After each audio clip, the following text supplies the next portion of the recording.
Olá pessoal, sejam bem-vindos ao nosso canal Playzone. Eu me chamo Galk. Antes de começarmos, gostaria de pedir que se inscrevesse no canal, ative o sininho para que não perca as notificações e deixe o seu like, é muito importante. Hoje iremos analisar o capítulo mais recente de Kagura-Bate.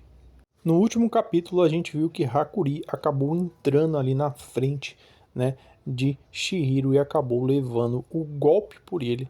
E agora a gente vê que ele fala: "Você me salvou", né? Então ele está demonstrando ali que tanto o Chihiro não é uma pessoa má, mas que ele tem que se defender das outras ameaças, porque se ele não lutar verdadeiramente com todo o seu foco, ele vai acabar perdendo a luta. Então o Hakuri acaba falando e relembrando ali, né, o que ele viu. Ele fala: "Pô, tu me salvou antes, cara, 2 vezes. Tu salvou aquele pessoal na rua quando você estava brigando com aquele cara do raio, que era o Sojo, né?" Então ele fala: "Então você é um herói." Esse é o pensamento do Hakuri. Já que ele só vem salvando as pessoas, não há como ele ser uma má pessoa. Aí a gente vê também que o mago até consegue interpretar isso. Ele fala: "Pô, realmente ele é uma boa pessoa." Então por quê? O porquê das pessoas estarem caçando ele, né? Essa é a realidade. Porque a Kamunabe está atrás do Chihiro, caçando ele. Então a questão é sempre essa, né? O do porquê. Por quê? Porque as pessoas querem o poder que o Chihiro tem, né? Essa é a realidade. Eles querem portar as espadas mágicas e assim ter um poder em suas mãos. Com o poder, eles podem comandar outras pessoas e até mesmo a nação. E aí que entra o Hakuri. Ele fala que ele é a pessoa mais digna de poder portar esse poder. Ele diz isso diretamente a Chihiro. Aí o Hakuri acaba falando: "Pô, você não tá vendo, Chihiro, que essa moça aí também está atrás da outra espada, da Sunichi? Pô, se livra dele, cara." Aí o Ryuki fala: "Hã? Ele também tá atrás da espada? Ah, então a gente também não pode deixar ele ir." Então a gente vê que realmente ali a Kamunabe está atrás das pessoas que querem as espadas. Por isso pode ser que eles estejam pretendendo prendê-los ou até mesmo eliminá-los, né? Aí a gente vê que o Hakuri ele está ali sofrendo de muita dor. Ele está prestes a desmaiar. Nesse momento, então, o Ryuki vira ali para o Chihiro e fala: "Ó, isso é uma tentativa sua, não tente resistir. Essas espadas são destinadas aos governantes da Kamunabe." Então aqui a gente vê que realmente eles estão impondo que o Chihiro devolva todas as espadas. Opa, peraí. Mas as espadas não pertencem aos governantes, nunca pertenceram. Elas pertenciam ao pai de Chihiro. Então a gente vê que eles estão impondo uma condição. E se o Chihiro tentar fazer algo contra isso, eles vão entrar em combate, né? Então a gente vê que fica muito claro. E a gente vê no olhar do Chihiro que ele consegue entender essa posição que a Kabunabe acabou propondo a ele. Então a gente vê que o Ryuki acaba falando pro Chihiro o seguinte: "Ó, te dou duas opções. Primeira, você vai deixar a espada aí e você vai sair livre, leve e solto dessa sala, tranquilamente, e ninguém vai mexer com você, não vai acontecer mais nada. E a segunda, se você optar assim, vai acontecer o quê? A gente vai entrar em combate e eu vou te matar. Você vai sair daqui simplesmente morto." Então essas são as duas opções que o Chihiro tem. Aí o mago acaba falando que o espaço-tempo que foi criado ali para eles dois estarem apenas sozinhos ali dentro daquela sala, só existe um requerimento: que um deles termine o combate. Um morto e um sobrevive. Essa é a questão, né, para poder assim o selo se desfazer.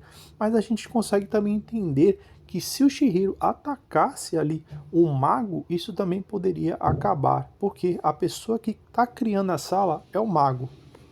Então aqui existe aqui um porém, né? Esse porém é um porém muito grande.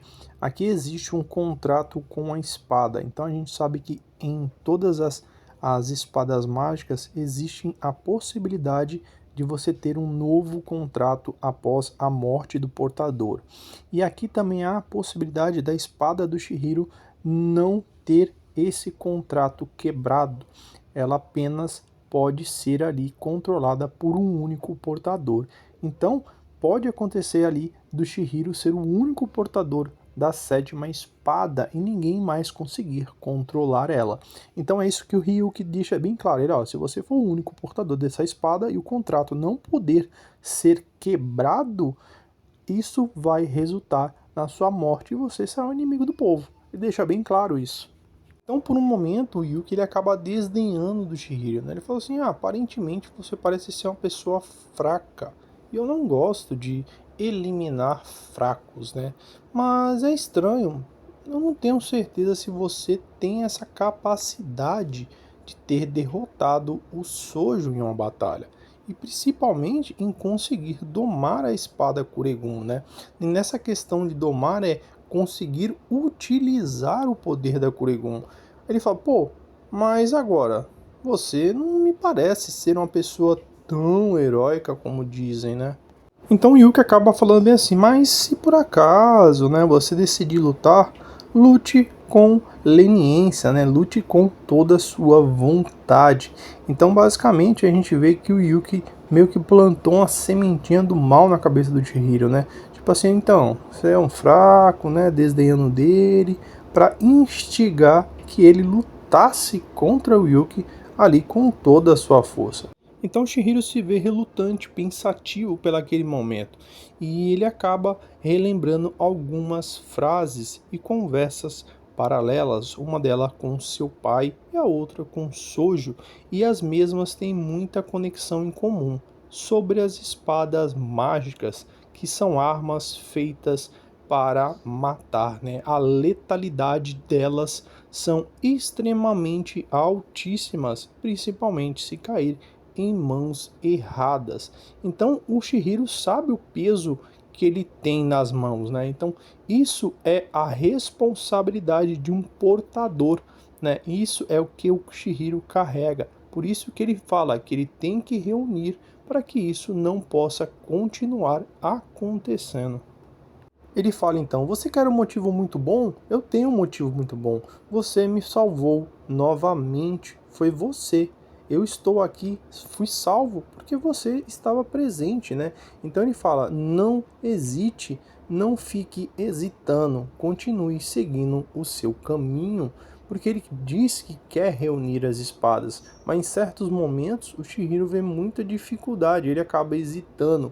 Então aqui a gente vê que aquele pobre rapaz, né, que acabou tomando um soco ali no lugar do Chihiro, ele acaba falando pro Chihiro não hesitar e continuar seguindo o seu caminho. Se ele busca ali a reunir todas as espadas mágicas e dar um fim nessa guerra, ele tem que continuar a caminhar e evitar, né, ali a sua hesitação, evitar que pessoas acabem atrapalhando essa caminhada, né?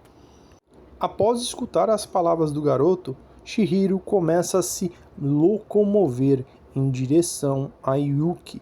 E o mago acaba falando, Yuki, ele está se aproximando, cara. Chihiro então ergue a cabeça olhando em direção a Yuki e diz, Nishiki, uma de suas habilidades. E diz, eu não vou abaixar a cabeça para ninguém. Então a gente vê que a resposta dele é muito clara. Se eu tiver que passar por cima de você e de todas as outras pessoas para chegar ali ao meu objetivo, eu irei fazer. Então a gente vê que as palavras do pobre garoto acabaram surtindo efeito e colocaram o Chihiro novamente ali na linha, né, focado, centrado em busca dos seus objetivos. Chihiro então utilizando a habilidade Nishiki, ele acaba ficando muito mais rápido, né? Ele pode ali aprimorar ali o poder de sua habilidade até 10 vezes, né? Então ele fica muito mais rápido e consegue antecipar os movimentos de ataque dos seus oponentes. Sabendo disso, a gente vê que Yuki acaba se protegendo usando uma de suas habilidades, né? A habilidade das costelas que acabam saindo ali ossos, né? Flamejantes do chão e se protegendo em forma de um escudo. Shihiro, então, usando a habilidade de Nishiki, ele acaba ali atacando e se locomovendo rapidamente através das paredes, né? Através daquele salão. Só que a gente vê que Shihiro também acaba observando seu inimigo e estudando ele. Mas o Yuki, ele acabou lendo os relatórios, né, do Esquadrão Higawara. E lá no Esquadrão Higawara dizia que os inimigos eram afetados pelas habilidades de raio e assim eles tinham uma enorme velocidade, mas eles acabaram sendo superados pelo inimigo. Então ele acha e tem certeza que o Shihiro é muito mais rápido daquilo que ele pode mostrar e está mostrando.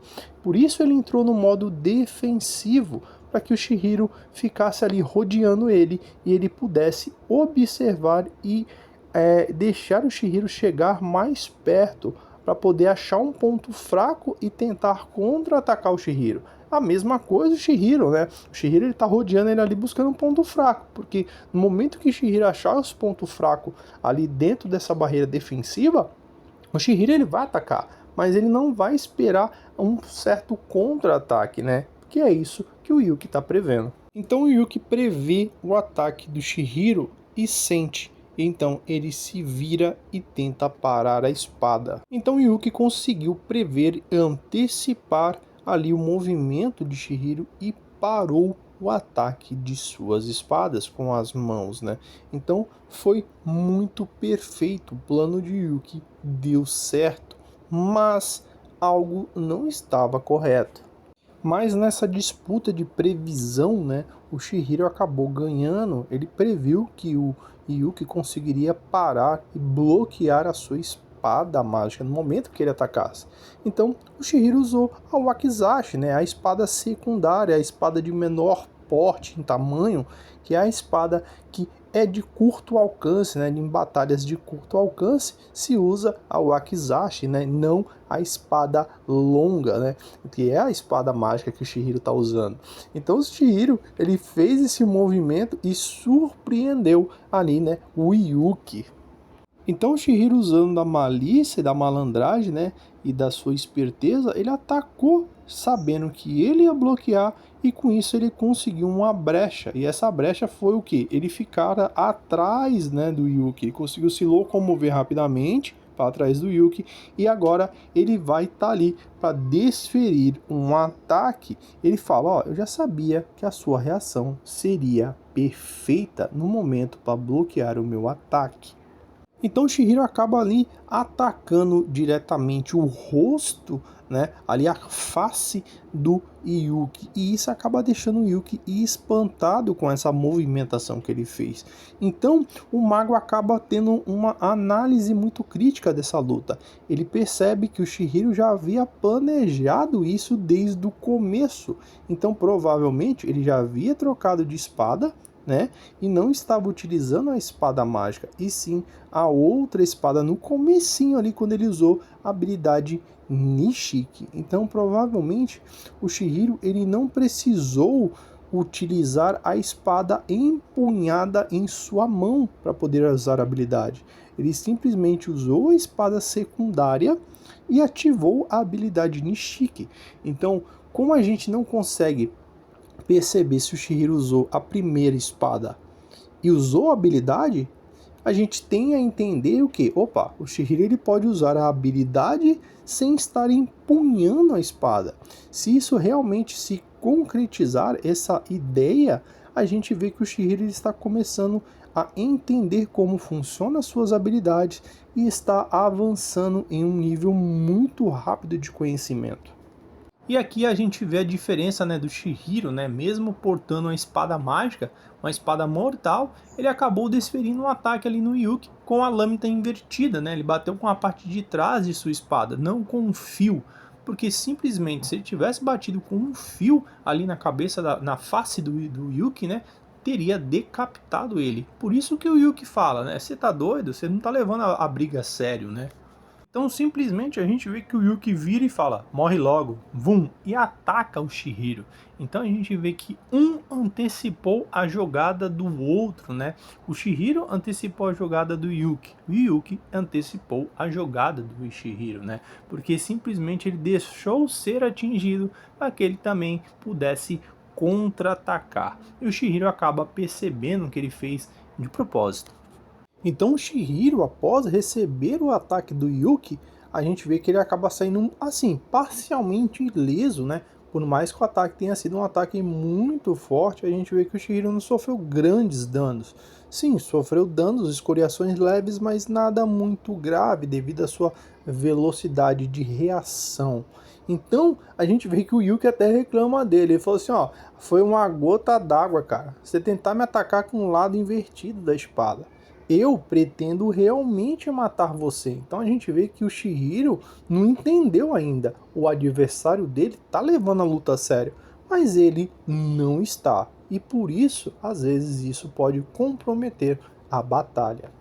Então a gente vê que o Yuki ele acaba saindo do meio daquela fumaça todo ensanguentado após o Chihiro bater com a espada, né, na altura da sobrancelha, né, do Yuki. Então acabou abrindo uma brecha e o sangue começa a escorrer.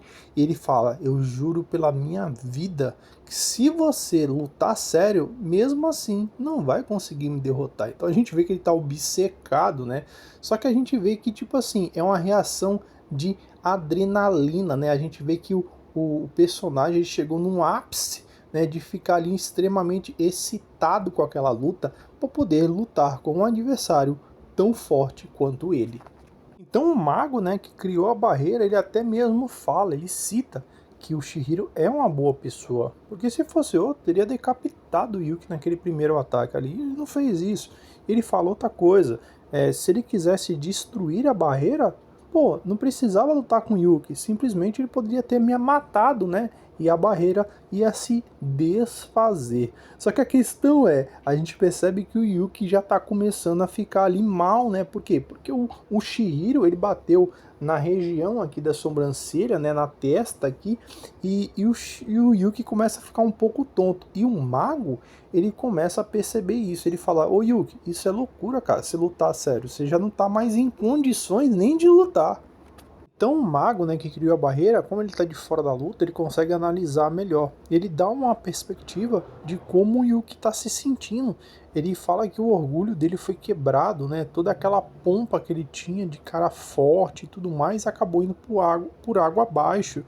E isso deixou o orgulho dele em frangalhos. Por isso que ele está tentando atacar o Chihiro com um ataque psicológico, fazendo com que o Chihiro tente atacar ele com todas as forças, para que ele possa tentar se redimir nessa batalha, né? Mas não está acontecendo isso, o Chihiro está se mantendo bem calmo.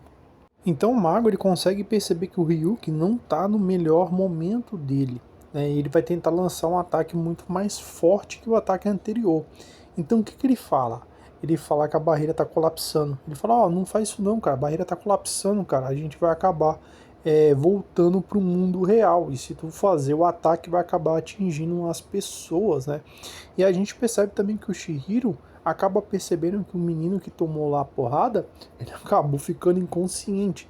Então meio que o mago acabou ali salvando tanto a vida do Chihiro quanto a vida do Yuki, né? E a barreira cai, o Yuki aparece, né, meio assim desorientado. A gente vê que o pessoal começa a olhar para ele estranhamente, né, o povo que tá ali naquele saguão. Aí ele acaba perdendo o equilíbrio e cai, mas antes de cair a gente vê que o mago acaba segurando ele. Então a gente vê que o mago fez a coisa certa, né? Ele percebeu que o Yuki ia acabar desmaiando ali porque ele estava perdendo muito sangue, por isso ele interrompeu a batalha, né? Ele ainda pergunta cadê o cara, né? Você pegou ele? Não, o cara foi embora. Aí ele acaba meio que desmaiando ali, né? Ficando um pouco inconsciente. Mas mesmo perdendo a luta, né? Ele conseguiu tirar algumas informações de Chihiro e ele agora sabe quais são as intenções dele e para onde ele vai, né? Então, com a informação ali agora que eles já sabem que o Chihiro tá tramando para entrada no leilão, eles também agora vão buscar e ir para lá para tentar roubar a Shisui ou dar um jeito de pegar a Shisui também, tá ligado? Então, vai ser um outro ponto muito importante dentro da história agora. Então, em primeira mão, a gente vê ali o líder, né, do clã Sazanami e ali o diretor-geral do leilão, né, Sazanami Kiora, que é o pai daquele rapaz que estava ali junto com o Chihiro. Então a gente vê que é muito importante essa aparição dele dentro da história para a definição de como ela vai prosseguir. E aqui acaba a gente vendo, né, novamente a caixa da espada mágica da Tsunishi.